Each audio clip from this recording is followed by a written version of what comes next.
Powered by the Inside the Birds podcast. Now, live from inside the Matt Black Kia Studios. This is Football at 4.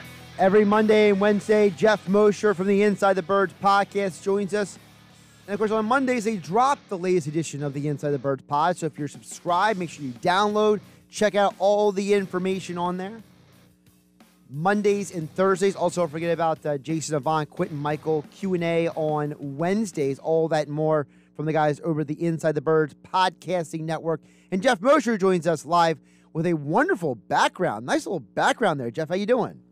Good, Josh. We had this a while back, but I had to move my home studio around 5 different times. So I finally was able to bring this sucker back. It's nice to see it.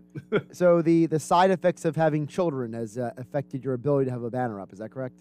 Children plus pandemic plus everybody home. Yes, that is a toxic mix for having a one situational place in the house. Well, we will hope for your sake that you have finally settled into your new home in the house. How about that? Sounds good to me. I hope so too. So, Geoff, to me, overall, there's a lot of positivity out there about the Eagles, aside from the handful of idiots who apparently think that the second half of a preseason game matters in the grand scheme of things, or the people who are saying that we're all nuts because we're actually finding positive things to talk about. But I feel like, to me, I don't think we can talk enough about one of the things that you and Adam brought up on the podcast this morning, which is the fact that you had a preseason game that went smoothly, and to some people that may seem like, oh, well, you're just making...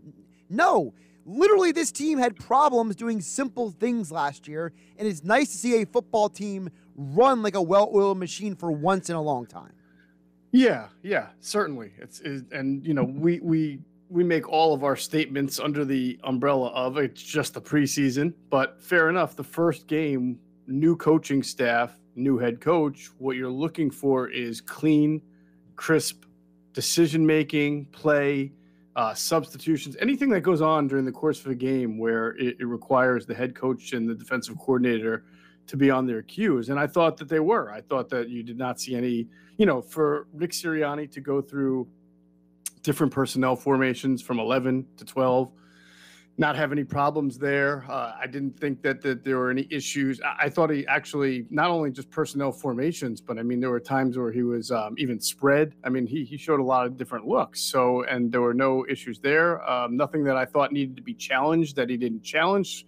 There weren't that many close plays anyway, but time management looked good to me. Josh, I think the one big question you come out of it with, there was an opportunity. I think there were 4th and 5 inside the 30-yard line of the Steelers. They went for the field goal, 47 yards. Fine, you got to get Jake Elliott his work in too. But what is Nick Sirianni going to be on 4th down in comparison to Doug Peterson? I don't know that any head coach following in the footsteps of Doug Peterson is going to be as aggressive on 4th down, and even with going for 2 after touchdowns. But I also know that was a big part of their success in 2017. It's a big part of what this organization has preached from an analytics standpoint. But the head coach is the head coach and is the one who makes the decisions.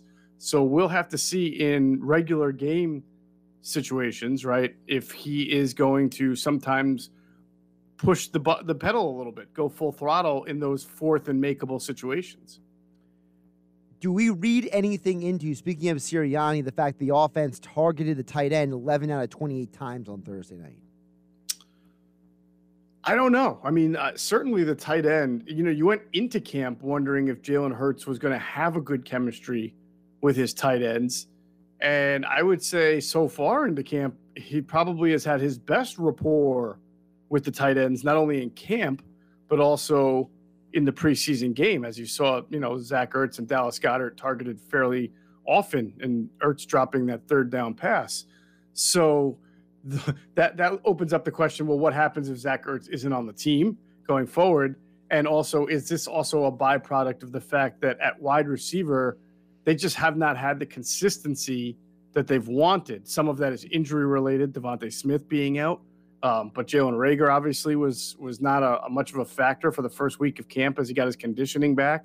John Hightower has now been hurt. Greg Ward is Greg Ward. Travis Fulgham has seemingly been up and down. I mean, nothing that really jumps out.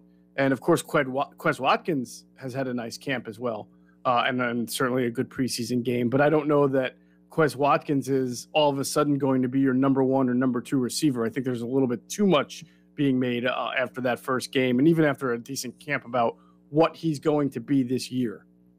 Yeah, no offense to Quez Watkins, but I said this on Friday last week. I saw the Quez Watkins play every year in college football for the last 5 years. The throw out to the fast guy on the bubble screen. Like, yes, it's great the Eagles executed it. It's great. But, I mean, at some point, we got to realize if you watch enough college football, there's a fast dude on every team that catches the bubble screen and runs 70 yards for a touchdown every week in college football. So, no offense to Watkins, but I think I'm more complimentary of the other players who executed the play that I have of him on that specific play. It's a great point, and one that we made in Inside the Birds. First of all, it was a great check and call by the coaching staff and Joe Flacco. The Steelers were blitzing a whole lot.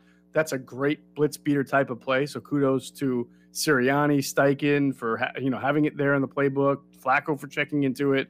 Brett Toth, left tackle, who I was really concerned about because I knew he was going to get in the game early after Mailata came out. I thought he and the second string offensive line handled themselves really well there. And there was also good blocking from Richard Rodgers on that play and Jalen Reagor. So I agree with you. If the one thing we knew about Quez Watkins going into the year, even last year, was that he's super fast. And that's really the only question that was answered from Quez Watkins on that particular play. You saw him catch the ball, and you saw that he's super fast. But I think it's a better testament that he's caught more balls in camp, that he got a chance to run with the first team recently, that he's been a little bit more reliable. Now, Josh, it's my understanding that this coaching staff is pleased with him, but they still also want to see more. They want to see some of that full focus and investment, 100% knowledge of the playbook and doing everything right from a mental standpoint every single day. So, take what you see, again, with a grain of salt. It is good for his development, but if you're thinking that Quez Watkins is now this team's number one or number two wide receiver, I think that's where you've crossed the line a little bit and gone too far. We have to see a lot more. Geoff Mosher from the Inside the Birds podcast joining us every Monday and Wednesday here on the Sports Bash on 97.3 ESPN at Geoff Mosher NFL on Twitter. Also go to InsideTheBirds.com for all of their Eagles coverage all year long. Geoff, you mentioned number one receiver. To me, major positive, Devonta Smith with a helmet on, running individual drills, taking the jugs. The Eagles will put the video out there on their Twitter account. That's kind of like their check sign to everybody. See, he's fine, nothing to worry about. Running drills. So at least we know that Devonta Smith's knee injury is maybe a little more precautionary than it is serious. Yeah, I agree with you. It's good to see him out here. When you see week to week on a guy, that's such it's like, does that mean 4 or 5 weeks or 1 or 2? And for example, a guy like Davion Taylor, you were hoping that it was week to week, sort of in the Devonta Smith sense, where he would be back within a week or 2. But apparently it's going to be longer, and that's really rough for him because he needed as many reps as he could get to begin with. So it's good to see that. And I think just for what I said on the wide receiver group, Josh, it's really important that Devonta is out there getting his rapport with Jalen Hurts, because the one thing about him is, even though he's a rookie, and why they drafted him so high and why they love him, is that he is all business all the time. He's a perfectionist at what he does. He's a master at his craft, and that's not just on the field, but in the classroom. When he steps at the NovaCare each day, even when he was hurt, you saw him quickly at the jugs machine, standing next to the head coaches. He's fully invested. And as we just talked about, and people who've listened to Inside the Birds know, the rest of this wide receiver room is a little bit of a challenge for the coaches. When we're talking about Hightower, we're talking about Watkins, we're talking about Jalen Reagor, right? Just, for different reasons for these three, they're just looking for more, always looking for more, want the maturity there, want the focus there, want the conditioning there. Travis Fulgham as well. So it's 4 guys that the coaches kind of have to constantly ride and coach up for different reasons. With Devonta Smith, they don't have to worry about that. Speaking of the offense, one of the guys you wrote about over at InsideTheBirds.com, Tyree Jackson, the quarterback making the transition to tight end. And my big question going into Thursday night was, all right, we've seen him in practice, but how does he handle real contact in an NFL game against other guys who are trying to make an NFL roster? And I think you got to walk out of that saying, you know what?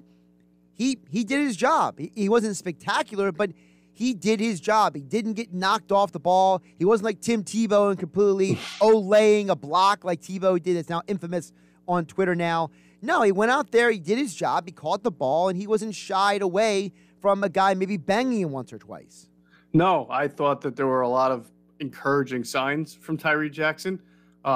Look, he's trying to make the team. He's trying to make the 53 as a fourth tight end. We know that. So if he doesn't, they'll try to bring him back on the practice squad. We'll see. They lost out on Noah Togiai last year with that same approach, by putting him on waivers, and then the Colts claimed him. But every day is a good day for development for Tyree Jackson. You're right. He has represented himself for a guy who has never played tight end before, has been a quarterback, is making the transition. You would expect him to have zero understanding of blocking, fundamentals, technique. He's not bad at it. He's not very good either, but you at least have a foundation from which to work, which is something you can not always say about guys who've played tight end in college for 4 years as far as blocking is concerned. So that's a good thing for him. He does catch the ball well. He is a huge target, obviously at 6'7", and he has some good athleticism there. So I think these next 3 weeks are really big for him. These next two preseason games, I should say, are also big. I'm very intrigued to see how he does. For him, when you start to do well, you want to just keep that up, as Nick Sirianni says, right? 1% every single day. He can't have any any valleys to go along with these peaks. He's got to keep rising the chart and get better every single day. And so far, he has. Yeah, I think that shirt that the coaches were wearing, I think they need to sell that on the team store at this point. I mean, I think a lot of Eagle fans might buy that shirt by the start of the season. It's pretty slick shirt they had with all the sayings of all of his fundamentals on the shirt. But staying on the offense, one more thing, Geoff. I know it's only a conversation with the media, but when Mailata talked to the media today, he was very vocal about how he's still learning. He wanted to be playing more. How appreciative is of everything he's learned, of all the reps he's getting. He even dropped the F-bomb in the middle of the press conference saying, he's like, why did you effing take me out of the game, And, to me, I just like that mentality coming from him because he doesn't think he's arrived. He doesn't think he's special, even though everyone else thinks he's special. He looks at it as, I have a job to earn, and I think that'll benefit not just him but the Eagles long-term this season. Josh, he's had a wonderful camp. He's got a great mentality. He's got, again, you talk about the foundations from which to build from. You saw it last year. Was he perfect? No. Were there games that he struggled? Yes. But his struggles were due to learning the position. It's not like he needs any more of a mean streak. He started to learn how big and strong and powerful and massive he is and how to use that to his benefit. And everything right now is starting to come naturally to him, which is a good thing. Obviously I think it shows you the culture shock of how fast it's been for him. I mean, he's used to playing, second, third, fourth quarter, or just third and fourth quarter. He's used to playing a lot of snaps in the preseason. So he leaves after 10 snaps and he doesn't feel like that's enough because he's trying to be a sponge right now. But he also has to understand that with Andre Dillard out and not even playing that well to begin with, that if he even just twists his ankle, that's just one twisted ankle away from Brett Toth being the starting left tackle at the moment, or Matt Pryor, which was a disaster last year. So they need him healthy. And, the coaches have pretty much made it clear that while they value the preseason, they value the practice and the joint practices just enough. I mean, you've seen how much they try to get into shorter practices. You notice that Jalen Hurts only played the same amount of reps too. They're not going to overdo it in the preseason just so guys can learn. They feel like that's what training camp's all about. I think the big thing for Jordan Mailata now is dealing with speed rushers because that takes a different, your massiveness sometimes can work against you in that. And also dealing with when Seumalo comes back to left guard, just dealing with the line games, the stunts, the twists, the things that are a little bit more cerebral and require your peripheral awareness and spatial awareness as opposed to just physically asserting yourself. And there were areas where he could have done better last year. And he's another guy where I feel like the hype came so quickly because you saw some amazing elements for a guy who was a 7th-round pick who never even played football. But you also got to understand that he's going to face a lot of Pro Bowl and All-Pro pass rushers throughout the course of the year. And he's really, to be on that Jason Peters level, he gets it. You're right. He understands he's got a long way to go. And the good news is Jason Peters now with the Bears. So it's not the Eagles' problem anymore. Which probably means now that he's not an Eagle, he's going to play 16 games, look like a Pro Bowler. Well, I'm just curious, did the Bears sign Peters because Nick Foles recommended him or because Ryan Pace just happened to not watch any game tape from last year? No, that's a great question. And I think Doug Peterson stopped by their practice last week before. So maybe there was a little hype train, going on for Peters from Peterson and the others to sign Jason Peters. But no, honestly, the Bears, they have some pretty good components. We'll see what happens there at quarterback. They got a good receiver in Robinson. They have a good running back. They have a very good defense. It's their offensive line that's a big problem. If Jason Peters, I know we said this last year, right? But if he's still probably better than whoever they were going to throw out there at left tackle. He's just not that good anymore, Jeff, let's flip it over to the defense with the Eagles. I feel like a lot of people, if they watch the game on Thursday or they've been listening to you and Adam and all you guys over inside the Birds, I think it's becoming very obvious that this defense, if nothing else, will be at least fundamentally better than last year. And I think that's something to be excited about because if Hargrave is healthy and him next to Fletcher are going to be a great combination. We know that Josh Sweat's playing well in camp. Talk about the defensive line for the Eagles because there's no more wide nines. So this is going to be a different concept with this team moving forward. Yeah, a guy like Javon Hargrave, Josh, it's easier to buy into him really emerging because he had a good second half last year. We know he was hurt. He missed all of camp. He was slowed up the first 5 or 6 games, but he has been a force on that defensive line this camp. And it's easier to believe in that than, say, someone like Quez Watkins, right, who only got on the field in limited doses last year. And we've seen wide receivers kind of have these great camps and then regress back to being just okay or even not even making the team. So, but it's easier to say Javon Hargrave, who has this reputation already, who spent many years in Pittsburgh and was a good defensive tackle there and was a big free agent signing, and see what he's doing right now and saying, I believe that that's legit. That's going to carry over into the regular season because, honestly, there are times where he kind of looks like Fletcher Cox, just the way he's bull rushing and moving offensive guards left and right out of his way to get to the quarterback. So it's a great sign. They need it. I think that, again, the Eagles will be strong in the trenches. These guys stay healthy, and that will help them. And, yes, I also thought what stood out in game one, Josh, was that at the linebacker and secondary level, they were very crisp and clean, and they were physical, and they made their tackles, which is not always something that you see early in the preseason. So that was a good sign too. Jonathan Gannon had some good things to say about Alex Singleton when he talked to the media today.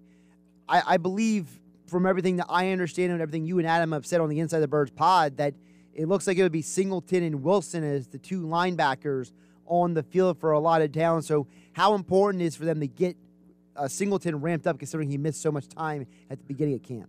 Well, I thought it was going to be important. Then he went out there, played 19 snaps, had 7 tackles. He was all over the place. If you remember that touchdown that Anthony McFarland ran in from the 1 or 2 yard line for Pittsburgh, Alex Singleton was the furthest guy away from McFarland, but he shot the gap right before the snap. And I don't know how he navigated his way through all that traffic, but he got his hand on McFarland's foot to slow him up. Now, I think Teron Jackson, the defensive end, probably should have done a better job of getting off the block there to make the stop once McFarland was slowed up and didn't. So he wound up scoring the touchdown anyway. But I was actually amazed by how active Alex Singleton was. He seemed to just pick up from last year. And honestly, I don't know how you have a nickel defense out there that doesn't have Eric Wilson and Alex Singleton on it, unless maybe you're trying to rush the passer a little bit more with a stand-up, Sam, and maybe you have a Jannard Avery out there or Ryan Kerrigan. But that's specifically to kind of rush the passer. But when you're in your kind of nickel coverage defense, it's got to be Wilson and Singleton right now. And I will say this, TJ Edwards has lost some weight. He did last year also. He's in better shape. He gets in better shape every year. And I believe now he's more viable to this coaching staff as a nickel linebacker if somebody were to get hurt than last year when you had like Duke Riley or Nate Gary or somebody else in there. I think he's more viable. Those are your top 3 linebackers.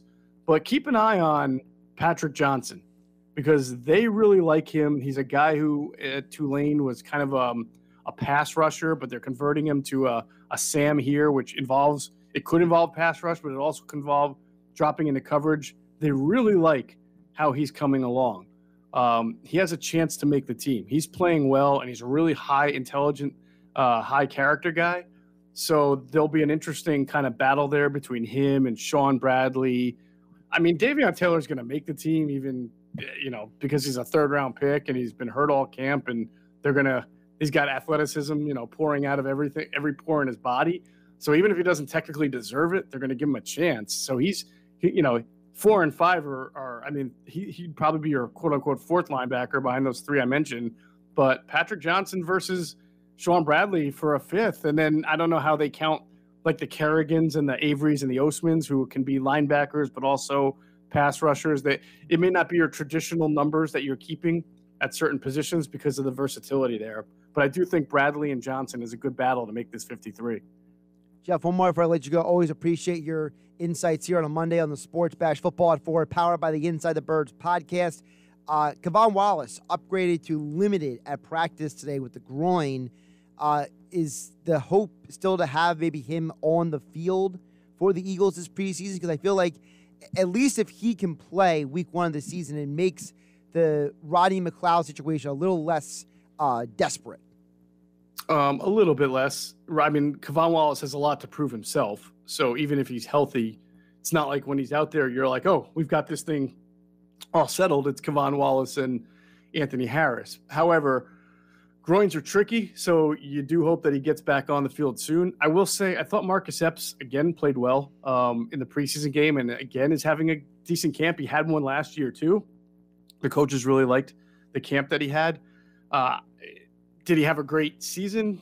No, I don't know if I think he was inconsistent, and then I think he was on the COVID list later in the year, and that might have set him back a little bit, but he has had a nice camp and did have a good preseason, so he's probably somebody that is, I don't know if he's on equal footing with Kevon Wallace, but they're competing to get the most playing time if Rodney McLeod is not back by the opener.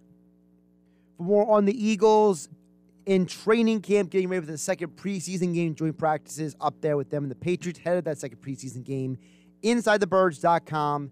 Download the Inside the Birds podcast, hit that subscribe button, and Geoff will be back on Wednesday's edition of Football at 4 to talk more with the latest on the Eagles. Geoff, great stuff today. Have a good one. All right, Josh. Have a great game. Great show. Have a great show, Josh. I know what you meant. How about that? Thank you. Appreciate it. You saved me again. Geoff Mosher joins us every Monday and Wednesday here on 97.3 ESPN.